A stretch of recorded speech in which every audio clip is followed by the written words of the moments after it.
Do you ever feel like you're unfit for a specific task or position God has called you to? Do you feel unequipped to handle the mission at hand?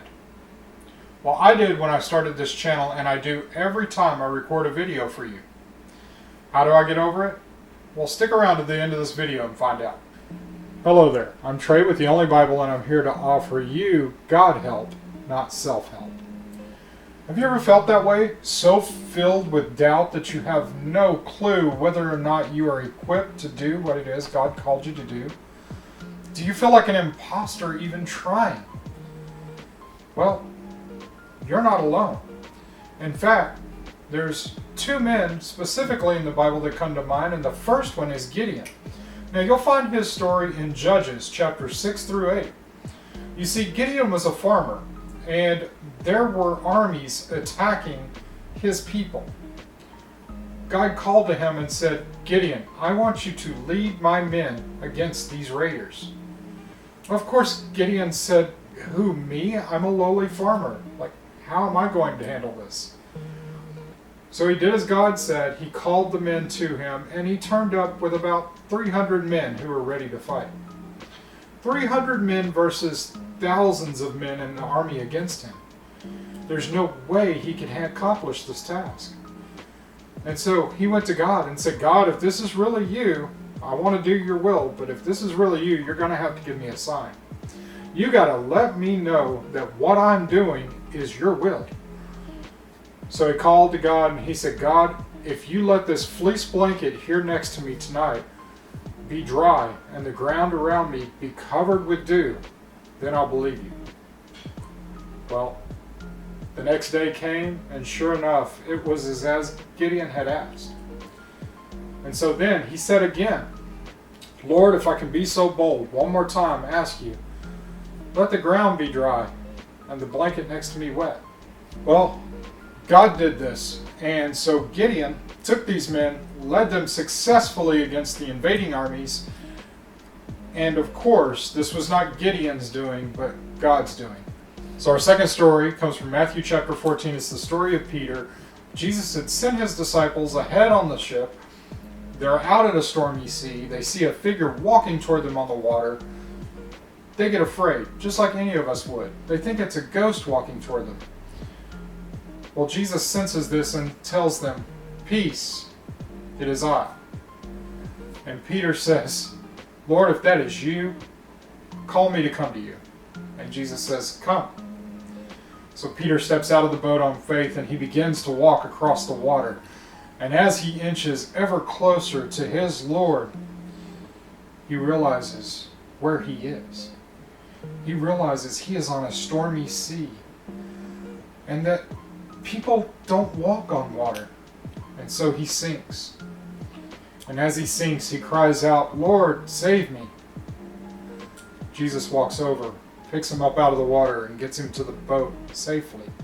You see, both of these stories have really good lessons for us and how to handle our self-doubt and the imposter syndrome that comes with it. You see, Gideon doubted so much that he couldn't even get started. He was so afraid of failure that he's like, "God, if that's really you, then show me. You're going to have to show me something."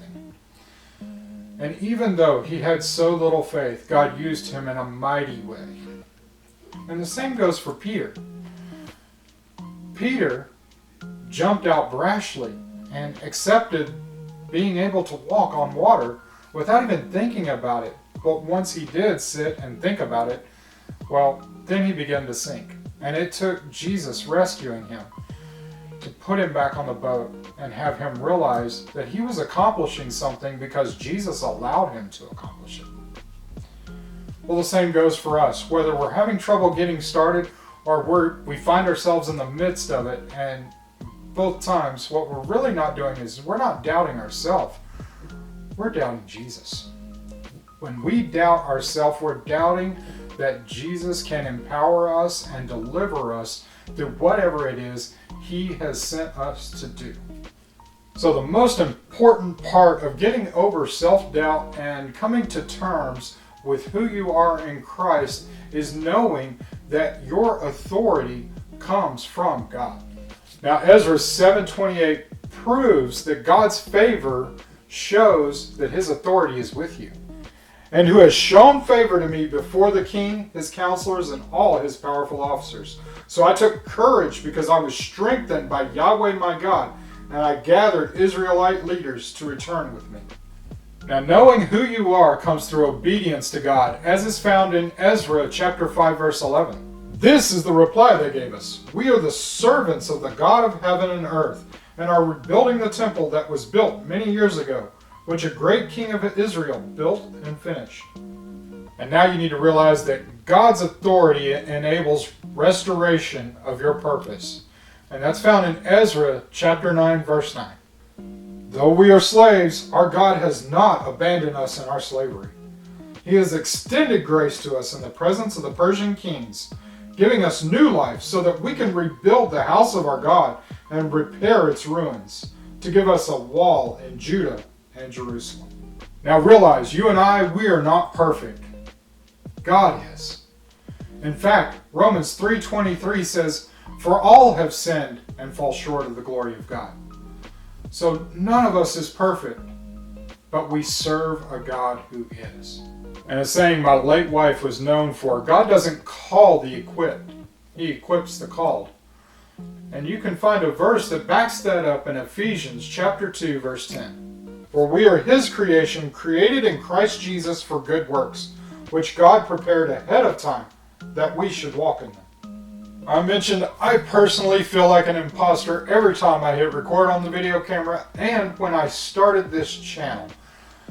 And why would I feel that way? Well, for the same reasons I did when I took over the small group at church.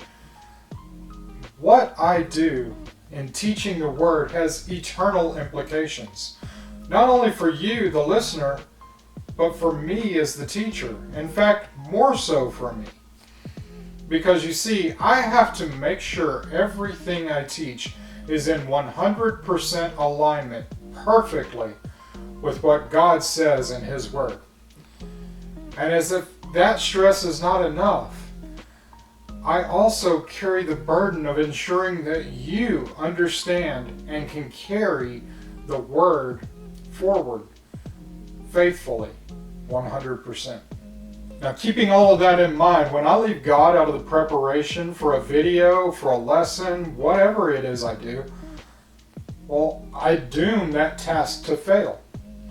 You see, if God has called me to it, he wants me to include him on the plans that he made. They are his plans, after all.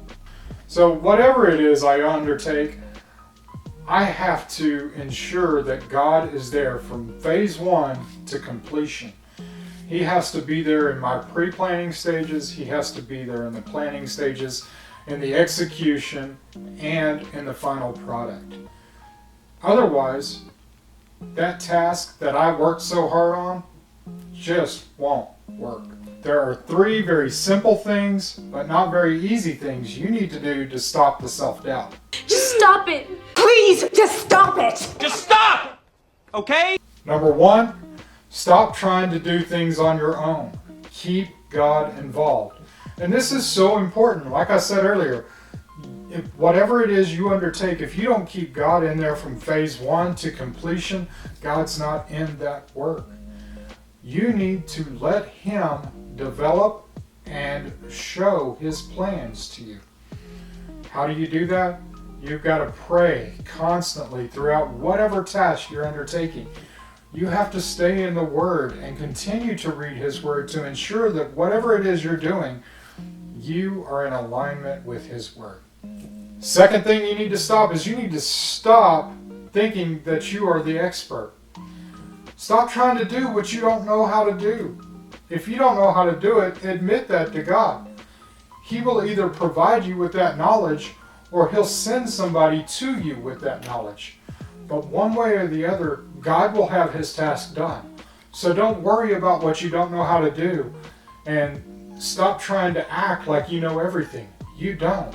In fact, people will listen to you the more imperfect you are because then they realize that you can relate to them. And number 3, this is probably the hardest one you need to stop doing, is you need to stop listening to the lie that you're not enough. If God has called you to it, then He's going to equip you to do it. We read that earlier in Ephesians 2:10. God has prepared these good works for you, that you should walk in them. He has prepared you for this. He has given you all that you need to do it. Just remember, keep Him involved. Don't be the expert, and don't listen to the lie that you're not enough.